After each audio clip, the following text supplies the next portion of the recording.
We welcome Florida Congressman Cory Mills, former Army sniper, and Aaron Cohen, Israeli special ops veteran and security expert. Aaron Cohen, tell me what I missed. To me, look, it was a personal success that this Secret Service agent saw that barrel of the gun. I guess it was a short barrel at that. But nonetheless, where was all the perimeter coverage? Where was the multi-layer coverage? And what about the toxicity, as I'm calling it? What do you think? Larry, your monologue, you nailed it. Multi-layered security is what Joe Biden has. It's what Donald Trump doesn't have. The reason why Biden has it and every sitting president has it, so it would take a multi-layer event for one of these wackadoodles to be able to fire a shot. The fact is that there was not full perimeter protection, which is the fourth or fifth layer in that security bubble. And the reason why is because Trump has a scaled down version. Trump should have more security than Biden, Larry. And the reason why is because of what you just said. The rhetoric and vitriol being perpetuated by the left and then shot out by the through that smut system of the left media is what's caused this divisiveness. The same tactic Hamas uses. It creates extremism. And Secret Service only sent one or two agents one hole ahead of Trump, and they were lucky that they spotted that guy. But had there been several hundred, Larry, this is the United States of America. We can't protect one man. Had there been hundreds of agents securing that perimeter, which is the first major layer, he would have never been able to put that barrel through that fence line, just like that other shooter did back in Butler to get up on that building, and those shots never would have been fired. By the way, the shots that were fired by the Secret Service, from what I understand. Shots weren't actually fired at Trump, but the fact that they had to fire shots meant that that shooter, Ruth, got that close to the president. It's unacceptable. I won't have it. And the fact that that Ronald Rowe, who's in charge? You asked who's in charge. All right, I got to get Cory. Ronald Rowe is in charge. I got to get Ronald Cory. Rowe is in charge. He is responsible for this debacle. Okay. Now, he's gone we're going to talk about all this. Cory Mills, want to get you in here. Cory, I'm no expert. You are an expert. Aaron is an expert. But the thing is, there should have been an outer perimeter coverage, shouldn't there? I mean, you can cover the golf course, and they could have agents two golf holes ahead of where Mr. Trump was actually playing. But what about outside the golf course? Why wasn't that covered? And the other part is the atmosphere of toxicity. I mean, look, I know this is a presidential campaign, but this has been going on for years. Calling Trump all kinds of names, left and right. You know, I could have mentioned in my riff, we talked about these other things, calling him a dictator, calling him Hitler, the weaponization of him, calling him a lawbreaker. We heard some of that even in the last debate.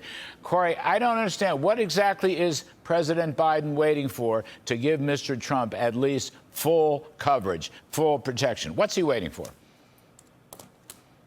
Well, Larry, one quick correction. I was with the 82nd Airborne Division and Army combat veteran, but I was actually a counter sniper with the State Department. And so I know about overwatch, close protection, and expanding out your perimeter and bubble. Look, this is two incidents where they've maintained too tight of a perimeter and too tight of a bubble to actually mitigate the threats. And the problem with how the Secret Service is being run today is that they're not running upon what your actual threat and risk management analysis is to look at how do you mitigate the threat. They're looking at what is your current title and what are we willing to afford you, not whether or not we're actually willing to keep you safe.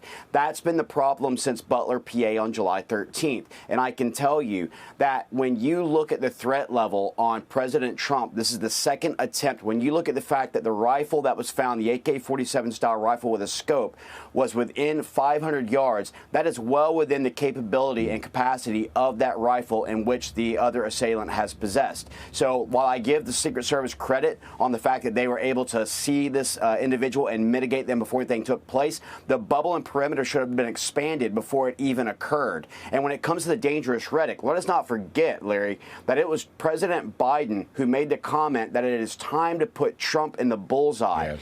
This is the type of dangerous rhetoric that has led to this type of thing, and we need to start taking a step back and cooling down tensions, because we should be condemning all political violence of any type, regardless of the party party affiliation. And meanwhile, you have people like Hakeem Jeffries who says, I'm glad that the president is safe. And then 2 hours later, the extreme MAGA Republicans. This is the type of thing that continues to ramp things up, and they won't bring it down until we call them out and we actually hold them accountable. Saul, Aaron Cohen, I keep calling you Saul. Aaron Cohen, what should happen here? In brief, in other words, be as straightforward as possible. What should happen here? Let's put the political rhetoric aside for a moment. We're not going to solve that. What can be solved, however, is the protection that should be afforded a presidential candidate. And I just want to add one little quickie here. Iran wants to kill Mr. Trump. They've said so many times. And Iran has threatened a lot of national security people who are in the Trump administration. Now, all right, Aaron Cohen, that's right. What should happen? Minimally, what should happen? Go. Hats off to Congressman Mills. Him and I are on the same page here. Here's what needs to happen. Trump needs to be afforded the same multi-layered security that President Biden has, with several hundred protective agents surrounding every perimeter, scouting, counter surveillance, the inner bubble. Or if they can't do it, then Trump needs to ramp up and bolster his private security to have the same level of security operatives that the Biden detail would have. And I'm more than willing to help Trump out. And then when he gets in there, I'm more than willing to gut that entire Secret Service, Larry, and squish out all that DEI infected nonsense, because that is the problem. It's the reason why Cheeto's gone, and I believe it's the reason why Ronald Rowe needs to go next. They're basing their threat assessment on the would-bes, could-bes, and maybes based on the old system. It has to be based on actual threat assessment, which is what Congressman Mills pointed out. It's got to be current, and it's got to be realistic. Otherwise, another shooter will get through to Trump.